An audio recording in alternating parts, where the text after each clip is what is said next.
inactive, Sonny, you know. Hawaiian Islands were created to 3 to 4 million years ago by volcanic eruptions. 3 of the volcanoes are still alive, are still active. Hawaii consists of 8 islands and 129 islets, reefs, and shoals scattered across 1,500 miles of the North Pacific Ocean. Isn't that something?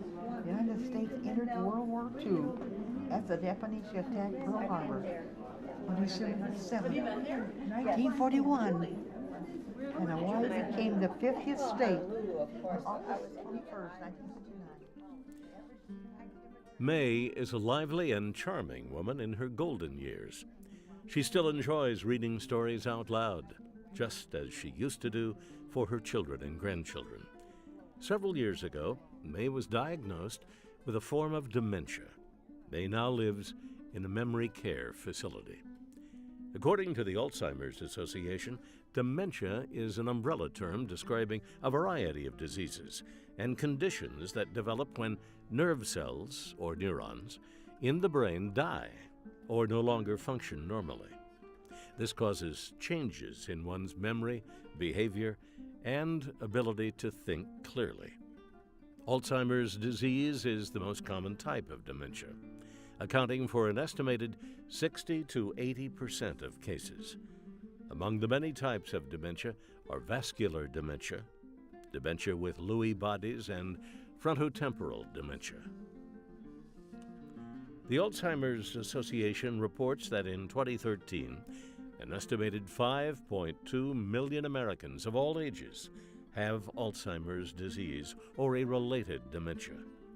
By 2050, the number of Americans with Alzheimer's disease may reach 13.8 million.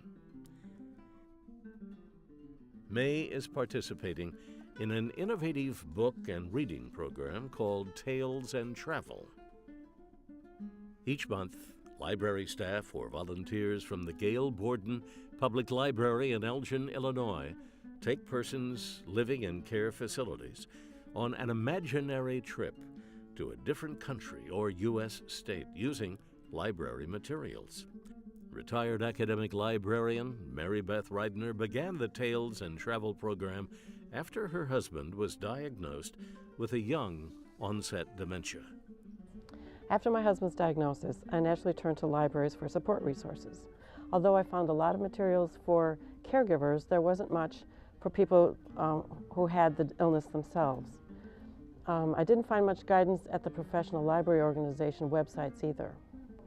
Eventually, I found a set of guidelines specifically designed for people with Alzheimer's and other dementias that was developed by the International Federation of Library Associations, or IFLA. So with my background in libraries and in dementia, I decided to try to put into action the IFLA guidelines here in the United States. I approached a local memory care facility and offered to present a book-related program to their residents. In collaboration with the activities director, we put together a series of 24 programs over a 2-year period. It was called Tales and Travel, and it became a monthly adventure for the residents. I began looking for librarian partners and presented a poster session at an Illinois Library Association conference a few years ago. There I met Karen Mackey and several other enthusiastic librarians from the Gail Borden Public Library. They have wholeheartedly embraced the idea of connecting people with Alzheimer's and other dementias with library materials. Their support and involvement have greatly exceeded my expectations. So how does the program work? First, residents are shown on a globe or world map where they are in Illinois, then where their imaginary destination is located. Then each resident receives a paper copy of a folktale, a legend, myth, or other story from the selected location, typed in large font. They take turns reading the story out loud. Some people are more willing to read than others, but over time, more become willing to participate. Librarians and volunteers then distribute a short list of interesting facts about the location, perhaps the number of active volcanoes, or the size of the country in comparison to a U.S. state. Many can still read large numbers, and are not intimidated by unusual place names. Finally, the program allows time for participants to browse through books about the chosen country or U.S. state. Each person moves at his or her own pace through the books. Many go through several books, page by page, pausing to look at an interesting picture or reading some text that catches their eye. Angela Broke, assistant branch manager, selects materials from the library's collection to share with the participants of the program. The most successful materials that we choose have large, colorful photographs. From our adult collection, we usually choose travel guides or coffee table books. We can choose something that would have a topic of local cooking, art or architecture, or historical events that took place in the region that we're covering. From our youth collection, we usually choose books that are used for student reports on a country or state or region. From our primary collection, we choose books that have a large type font, simple vocabulary, and bright pictures, usually a flag or a map of the country. Also, artifacts, souvenirs, and music are used, as well as food can be introduced for a multisensory experience. Volunteer Linda Rock has witnessed how participants in the program have benefited from this program.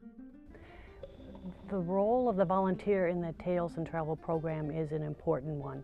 After a folk tale and facts about a country have been read, we assist the library staff in handing out books.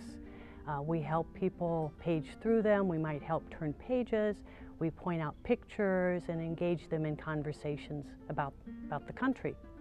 What we're trying to do is elicit memories that they may have about this particular region. Sometimes these memories are related to the topic and sometimes they aren't. But we have provided an opportunity for one-on-one conversations. The volunteers make it possible to offer meaningful conversations with many people in the program. And I have to say, as a volunteer, that it is a true joy to make these visits. Karen Mackey, Deputy Director of the Gail Borden Public Library, has taken the lead and encouraged her staff to become involved in reaching out to this often forgotten service population.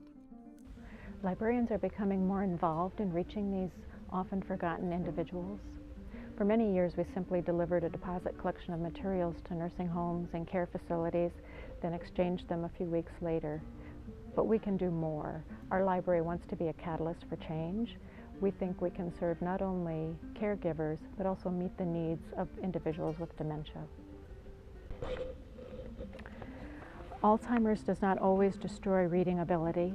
People who were literate maintain their ability to read, often until the end stages of dementia. When they can no longer read, they can be engaged by having books read to them.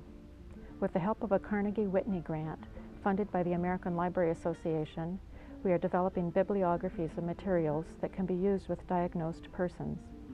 Books and music, both library resources, can be used to stimulate memories, provide entertainment and enjoyment, or simply start conversations. The grant was an early step for us.